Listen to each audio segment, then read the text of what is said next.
how do I outsource my like emotional familial decisions? Because those are the ones that honestly stress me out the most. Is there like a psychic? Do you have a psychic? Is there like a family manager? No, I don't have a psychic. It's called a psychic. Get with the program, Tien. Okay. And welcome back. Alyssa, I had an ironic problem today. What was that? I was trying to come up with what I was going to say at the beginning of this segment, and I couldn't decide. And the segment is on decision fatigue. And Isn't it funny how that happens? I thought, how Like appropriate. The good Lord showing you the way. The good Lord is showing me the way. There's a new moon in Pisces. I'm feeling spacey. So let's just bring the panel in. Let's just bring the panel in so I shut up and stop saying stupid things. Okay, our first panelist is back from London and not a moment too soon. Follow her on Instagram at shitfromkiran. It is Kiran Deol. Kiran, welcome back. Oh, thank you so much. Thank you, Ryan. Thank you. Thank you, Alyssa. It's good to see you guys. It's good to see you guys again. You look great. Gorgeous. You too. I'm glowing. The British were very, thank you so much. The British were very good to me. I was invited to Parliament and I had sold out shows and I had like a red carpet. Like my friend was like producing a red carpet like premiere on their Broadway, which is the West End. And she was like, "Oh, can you come?" And I was like, "Do they think I'm Aziz? Like, what is happening?" No, girl, they think you're Lizzo. Well, Oh man, I would prefer you not leave. I love that you're thriving over there, but it's been terrible for us back home. So what are you going to do about these balloons? What are you going to do about these balloons? you know, I'm gonna just toss that over to your next panelist in the name of the great indecision episode. Our next panelist is back for season 2 of How I Met Your Father, which is out now on Hulu. And LA listeners, she's going to do a live Married at First Sight show at the Elysian on February 26th. Tran, I am coming to this. This sounds so fun. I can't wait to see you because it'll be the first time I've seen you in LA in like years. So I'm very excited about that. And to answer Kiran's question about the balloons, I'm going to keep putting them up. Okay. I'm going to keep sending them up. Oh, good. They're great conversation starters, you know? It's like, But it's bad like, for the environment. Yeah. I mean, it's like, you know, have you ever been to somebody's house and they have one of those Jonathan Adler vases that look like boobs? It's like a conversation starter that you're like, did we need to start this conversation? Yeah, you know what? I'll start sending them up in pairs so they look more like boobs up in the air. Oh my God. Imagine imagine the Fox News coverage of them with like pixelated up in the air. They'll be like, this is the first time we've ever seen boobs. This is the first time we've ever seen real boobs. Let's be honest. Okay, so I'm really excited to get into this topic. I think everybody was excited to get into this because this is a vibe, a wave, if you will, that we've all kind of been riding mentally, and that is the idea of decision fatigue. So our way into this conversation is all-inclusive resorts, long thought of as sort of being a cheesy thing for people who kind of want to go on a cruise but not get on a boat. You know, they're kind of making a comeback. They're making a comeback. And the reason they're making a comeback is because people don't want to have to make a million decisions when they're on vacation because decisions are exhausting. Kiran, do you agree that decision making is exhausting? And do you see the appeal of the all-inclusive resort? Okay, so my aunt was talking about my mom and my aunt. They take a trip every year because she'll go visit London and they take a trip to a new place every year and they like plan this trip and they do this whole thing and it's like a big adventure for them. But she was saying how many people that she knows like just keep going to the same place every year because they don't have to make any decisions. They know all the things and stuff about the place. I have a friend here in Los Angeles who goes to the Amalfi Coast every year, stays in the same Airbnb. Now, the way I get around this, because I don't want to do all-inclusive resorts, is I ask other people for their information and then I copy them.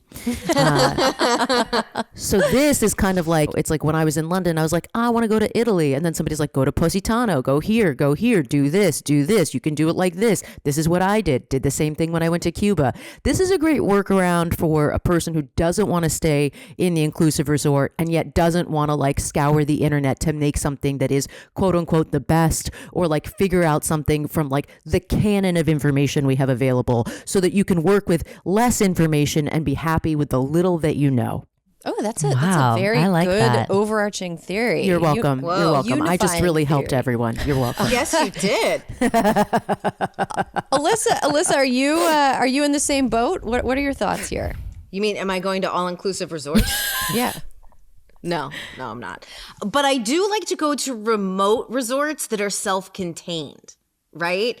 So like, I don't want to do some all-inclusive shit, but I do want to go someplace where I don't have to leave, right? They'll pick you up at the airport. You go there, you stay there. You don't have to leave. Any activity you want to do is there. But I just like mostly don't want to eat from a buffet, and I don't want a separate bill at the end. Here's the thing about all inclusives. They give you a bill at the end for how much alcohol you've consumed. I don't need that bullshit shaming at the end of my vacation. That's like, oh, your all inclusive may have been $5.50 a night, but with alcohol it was $7.50 a night. It's like, no, fuck you. Our producer Caroline just urgent text to everybody in this podcast right now. That says, That's what's incorrect. incorrect? Now. Alcohol is apparently included in Not whatever everywhere. bacchanalian Not- vacation. And not everywhere. What are you I love going that on? the message is in all capital letters. Alcohol is included now. Okay. Urgent. let me SOS. qualify, Caroline. Let me qualify for Caroline my response. My response is, when I have previously gone to all-inclusive situations, that is what happened to me. That is my personal experience. I got a booze bill at the end of my time. It still goes to the point that I want, just FYI to everyone, Caroline just wrote fine in the text to me. It still goes to the All point capitals. that I like remote places where you don't have to make decisions, but it's not all-inclusive. So you want to stay at the Dirty Dancing resort just every single time? Yes, send me to, what was it, Bitterman's, Finnerman's? Kellerman's. It was Kellerman's. It's Kellerman's. They sing Yeah, that send me to whole Kellerman's. song. Send me to Kellerman's. Okay. This is adjacent, though. This is adjacent. Like you're really negging the all inclusive on a technicality. You're for all intents and purposes. Not really. For all All intents inclusive and also purposes, have, I would. they have too many people. I don't want that many people on vacation, because then your decision is, how do I avoid these people? How do I avoid all the people? So it's really just it's a way of life for me that I'm not a part of. I'm not into it. So it's a no for me. Okay, Tien, what are your thoughts? You know, I've never been to an all-inclusive resort, so I Have don't you been have on that. a cruise before? I've never been on a cruise. I don't know if I ever will be on a cruise. I feel like I feel like I'm more land-based, A honestly. supposedly fun thing. It's you can write an essay about not going on a cruise and call it a supposedly fun thing I'll never do. Maybe I'll just write an essay where I just dream up what I think people are doing on cruises, which to me is just like running to the bathroom all the time. Is that true? Like, is everyone just shitting themselves on this cruise? That's what I imagine it's like. To piggyback off of what Kiran said, I don't take friends' itineraries, but I do find I'm planning a trip right now with my partner to go to Europe later this year, and it's been stressing. We've only done like an hour or 2 hours a night. We're like, let's like chip away at this little plan every night so it doesn't feel too overwhelming. What I do love is that the travel bloggers, like I found something that was like Jerry Travels Europe, and he has an incredible itinerary on certain countries in Europe. So I like the internet searching. I like seeing people who travel a lot and giving me like the little ins and outs of what to do and where to stay. So I'm okay with like not an all-inclusive. I want to make the decisions. Can I just get in here real quick to answer a question of Caroline's? Okay, in a lot of these, alcohol is covered, but not premium. Okay, it's like, if you like Jose Cuervo, you're going to learn to love Pepe Lopez at that all-inclusive adventure. So anyway, thank you so much. I've moved on. Oh, you can pay extra for top shelf. Yeah, you can, then that's not all-inclusive. Back to Tien, who is land and air based, given the Land and balloons. air based. Yep. Yeah. No, I'll try an all-inclusive soon. Should I? I don't know. Sell it to Why? me. Apparently, I have to pay Don't. extra for booze. Enjoy Okay, so- yourself. At a different time in my life, and by that I mean when I was 20 and I had no prefrontal cortex. I was not, my brain was not fully developed. I was a child making child decisions. I made Erin, you had a soft spot in your 20s? Yeah, my fontanelle was still like, Soft top of the head. no, none of us are like fully, our brains are still mush at the front of our decision-making parts of our brains are mush until we're like 25 years old. And I think we would all be better served to internalize that idea. Anyway, but we're good at learning. So that's good. Good at learning, bad at making decisions. So when I was 20, I went on spring break to Puerto Vallarta, Mexico, over the protests of my mother and with the financing of my grandfather, which now that I have a kid of my own, I'm like, I would be very mad at my in-laws or parents if they like went behind my back and like paid for my daughter to go on spring break in a place where I was like, don't go there. But we were in an all-inclusive resort, and it was like fine. Like I just remember waking up in the morning and being like, well, I better have a pina colada. It's 10 a.m. I mean, I'm paying for an all-inclusive like I remember like having this mindset of like, I need to get my money's worth out of this place. I mean, it was like fine. The food wasn't great. The food is never, I mean, the reputation of all-inclusive resorts is that the food isn't great. And I got to say that bore out. But again, that was in like the Y2K era. We were wearing our pants really low. Our jeans were whisker washed. So things have probably changed in the world of resorts as well. I've also gone on a cruise, which was more recent. A boyfriend of mine years back did a family cruise thing. And I got to say, it wasn't fun. His family doesn't like each other. And the vacation was just like, let's all be trapped on a boat together. Like it was just every dinner ended with some kind of like tenseness or full on argument. Somebody would storm off. It was like very, very intense. So no, I'm also like on the opposite end of the spectrum. I love making a lot of decisions when I'm on vacation. I like being like, ooh, where am I going to go for coffee today? Like, and I like doing my research and figuring it out. I like finding a place. I like feeling like the thrill of discovery. But I also like other people's recommendations. The only problem is it's hard to find people who have the exact same sensibility that I have. Like, I wish there was some kind of app that combined like a dating app and like TripAdvisor, where it would show you recommendations from people who were like you, who like had preferences like your preferences. Erin, this is a brilliant idea. Right? Because Yes. you fire up TripAdvisor when you're rolling into a town, and you don't know if the hotel that's rated the highest is rated the highest because a bunch of families stayed there with like their boisterous kids, and the pool is really fun. And if that's not your style, that's not going to be a fun trip for you. At the same time, if it's like the highest rated place is like a romantic B&B, and you've got like your two toddlers with you, and you get there and everyone is just like annoyed that you're ruining the vibe. There needs to be some sort of like matchmaking component, because I can't trust recommendations. Anyway, Kiran, you look like you want to Okay, two things. Number one is get better friends. Okay.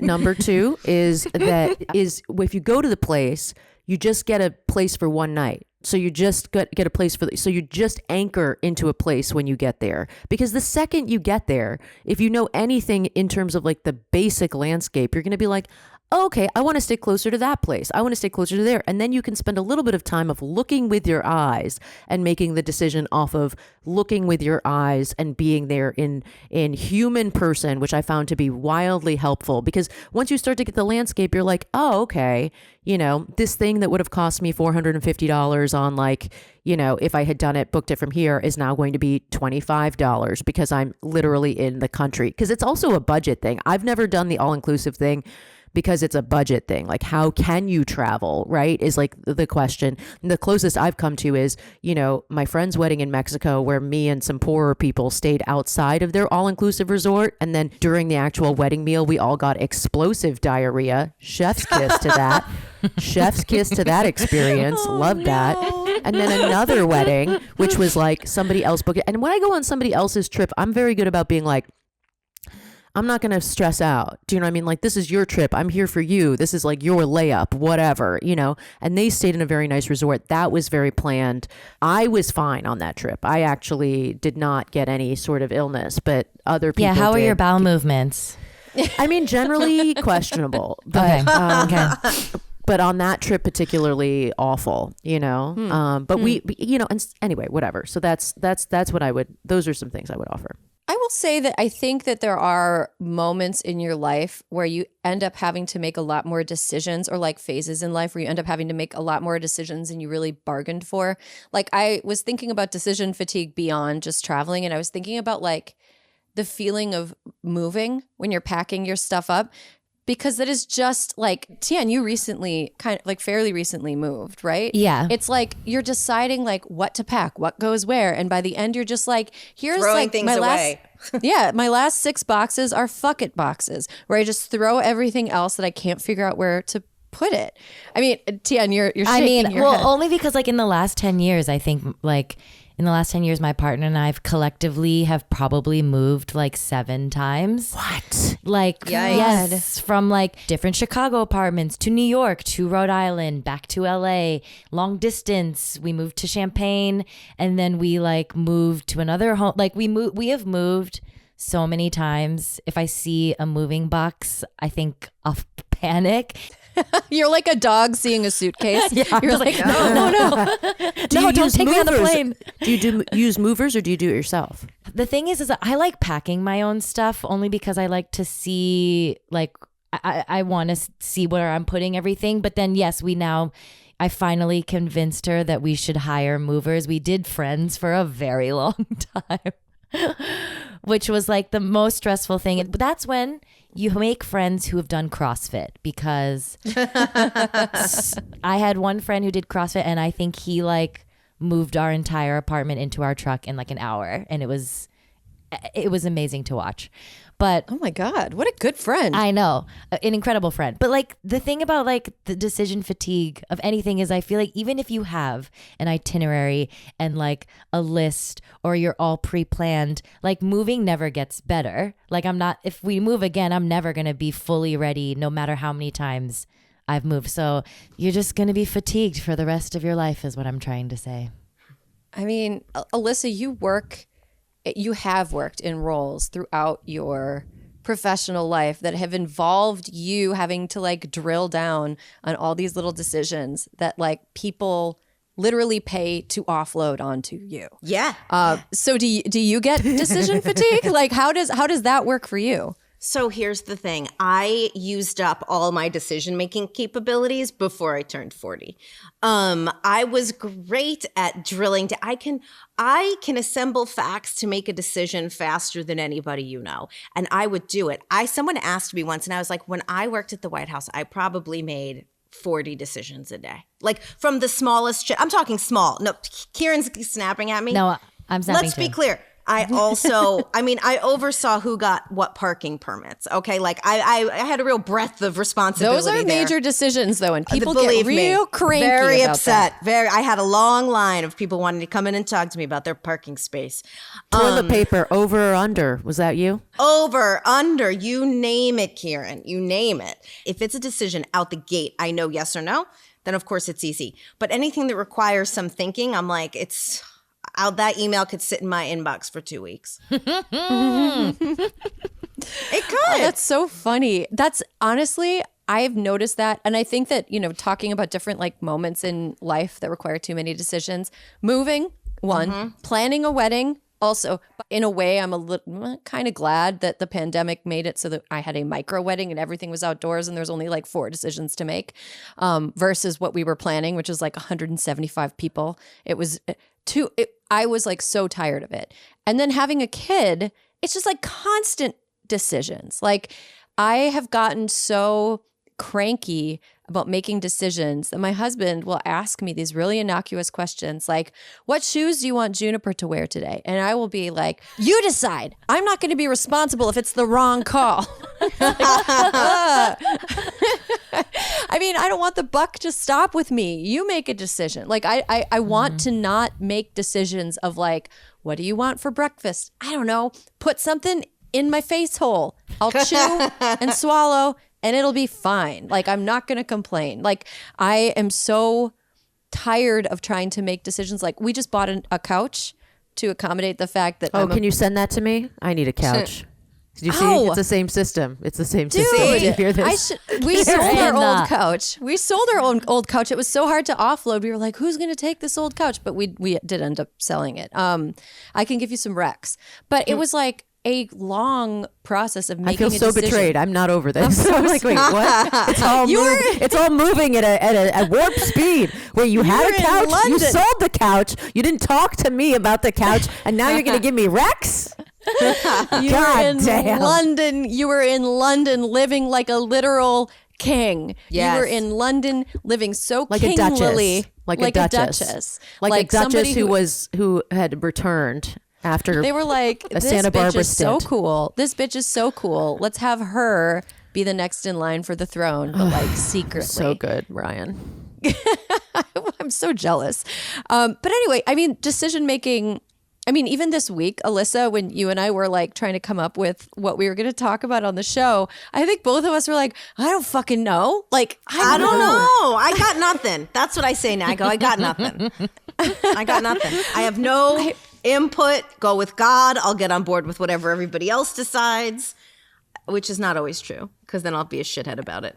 But I will say, just back to your other point, planning a wedding did break our decision-making capability. It's what was finally like, we can't do this. This is beyond our capability. And we didn't have a wedding because it was just all the decisions were like, who cares about that's the problem.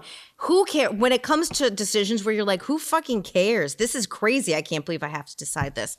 That's when you lose me. There's also the thing about I just want to say you can outsource a lot of decision making. So like my very wealthy friends get like when they buy a house, they have a designer come in and design the house. Even the place I was staying in London, stunning place. Do you know what I mean? Architect did it in conjunction with the designer. So you just have to say, it's like jazz. You're like, I like the idea of this. And then somebody else comes in who's an expert in that area and makes those decisions. Same thing with childcare. Same thing with weddings. Like, yes, you still have to make some decisions, but when you have experts in their field, same things with styling or clothing yourself. Like, this is all very, so it's like, I'm only saying that because it's like when you look at like very rich, like sometimes you look like very, very wealthy people and it's like everything looks so perfect. Their house looks perfect and they're dressed immaculately. All that shit is just money and a bunch of professionals who are professional decision makers in that area. They have an Alyssa for every different part of their life. God, I didn't realize that there was such a thing as a house manager, which is something that wealthy people do. I didn't know about this when I lived in New York, and I learned about it in LA. I think it is maybe a thing that famous people do, and now like regular people are starting to do it more. But it's basically like, okay, in hetero relationships, a lot of times the woman carries the mental load. The cognitive load. Yes, which is just, it is, I mean, and it's true and it's fucking exhausting. It's a new phrase I just learned. I just wanted to throw it in. Yeah. It's really, knowing where everything is, knowing how much of things we have, knowing where things are, knowing like, and it's really exhausting. And some rich people have gotten to the point where they're like, you know what, we're going to hire a woman to be the wife, basically, like to do wife shit. And that way that like actual wife doesn't have to do the stuff that the husband just would never do, just straight up refuses to do from jump.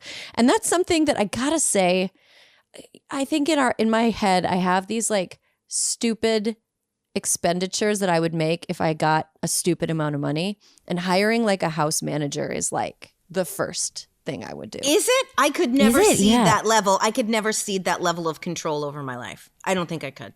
I don't think I could either. I mean, I need what I want when I want it, and I'll do that myself. Maybe someone who just like cleaned all the time. That might be nice. I like cleaning though. That's one thing. How do I outsource my like? But I can't. How do I outsource my like emotional familial decisions? Because those are the ones that honestly stress me out the most. Is there like a psychic? Do you have a psychic? A family manager? No, I don't have a psychic. It's called a psychic. Get with the program, Tien. Okay, I can't do that. I'm like, wow, I have a lot of answers today. You do. A lot of answers. You have. They all did you involve go to- money, Kieran. Yeah. They do. Get a I learned a lot in psychic, get a Britain. house manager. Kieran, did you see a psychic in London? I didn't, but I didn't need to. But I think that's the solution for your emotional problems. Like sometimes it's like, I don't know what to do about this relationship. Yes. It's like, yeah, check the stars. stars. The other thing I can offer to people, this is actually very helpful. Chat GPT. Do you know about this? The new AI? You know about it? Have you downloaded What it? scary thing are you about to tell us? No, I saw it on 60 Minutes. It looks scary. It's I'm not gonna literally let that free evil and into my stunning. house. It's literally free and stunning. It's like a buddy of mine sent it to me and I was saying like, oh, I've just like started like doing social media again and it takes so long to like figure out blah, blah, blah.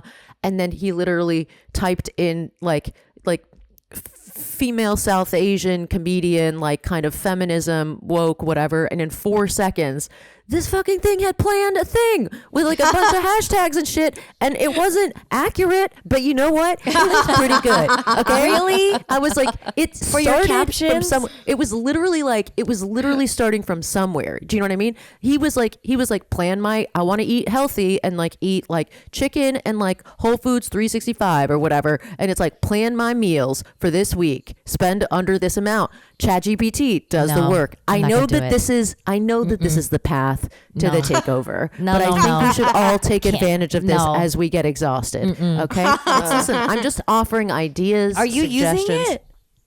I'm going to download. I mean, I just haven't had an opportunity to download it because I've been so overwhelmed with other decisions and things I've had to do. So we're all talking about feeling exhausted by / overwhelmed with decisions. Like, how do you handle making decisions that kind of fall into the like, who fucking cares category, Alyssa? Do you like flip a coin? Do you set a timer and you're like, at the end of this, I'm making a decision and I'll come back? Like, what do you do? You guys, I go back to something I heard Oprah say like 30 years ago, which is like, if you haven't decided something, like if you have something that's been on your to-do list 3 times, you need to look inward and be like, why is this still on my list? This is a me thing. It's not the thing on the list. This is a me thing.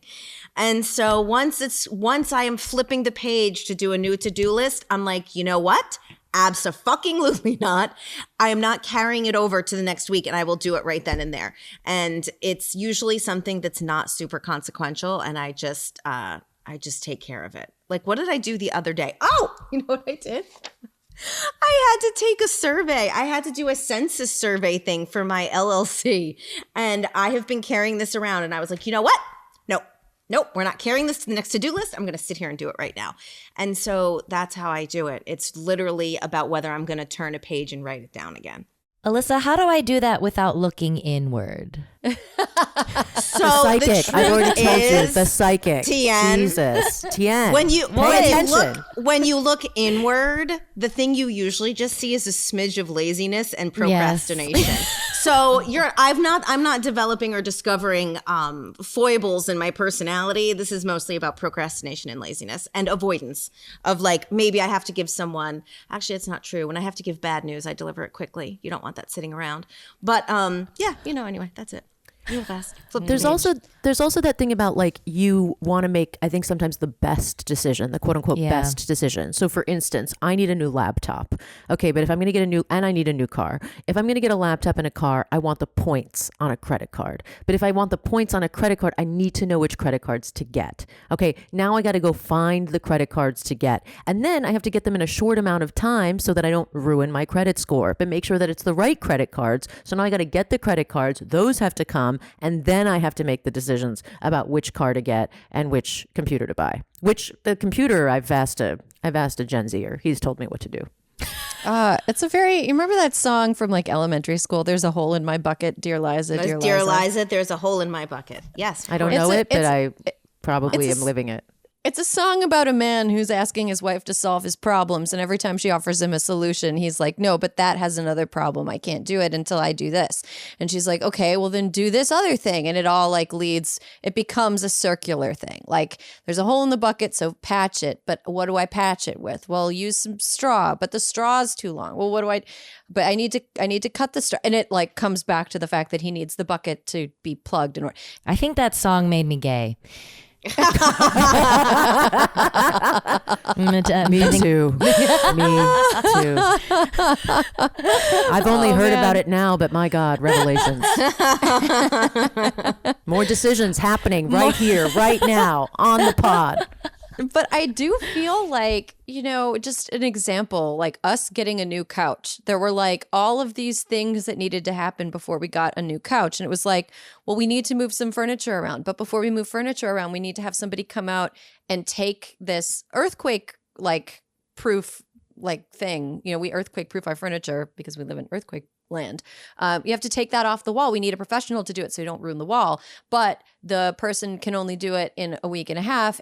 So it just became this like kind of domino of things that needed to happen. And so it was like, well, I'm not going to do any of it. I'm not going to do any of it. I have decided though that when it comes to decisions that I don't want to make, like if the decision is do something or don't do something, if I'm feeling ambivalent, the correct answer is don't do it. Like don't act, always overact. And maybe that's because I'm a lazy piece of shit trying to justify it by pretending this is a tip to make your life easier. That's just what I've settled on at this point in my life. Can you give me an example of that? Because that sounds like a real recipe for disaster depending on your personality. Like me, I'd be like, I'm never leaving my house again. Done. Well, like, okay, so here's an example.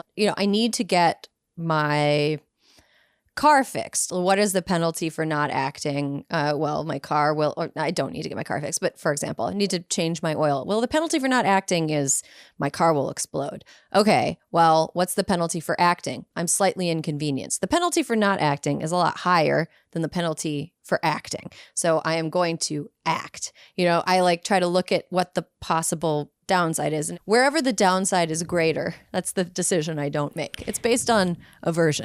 But what about things that are what about the things that are like could be either way, like you moving to the suburbs or you living in like moving back to be closer to your family or something like that has its pros and cons. I wouldn't act until there was more urgency because I don't feel urgency at this point. I'm not going to act.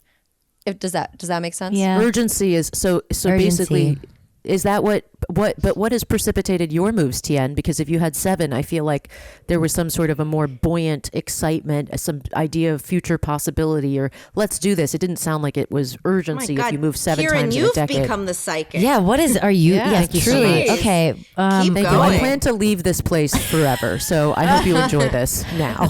Let me look at my stars. It was all work related. So like they were all things that we had to do because like she would be getting fellowships or I would be getting like a different job that would have like I needed to be out here for. So it was all work related things. You did things like Rhode Island and like Champaign, Illinois, which are very kind of, not traditional moves for somebody working in entertainment. And you could have chosen to leave your partner. Yes. I chose love. Is that what you're asking me? I always choose love. Preach. Oh, wow. Marianne Williamson over here. I always choose love above all else. Always choose love unless it's too much of a pain in the ass, in which case choose to stay home.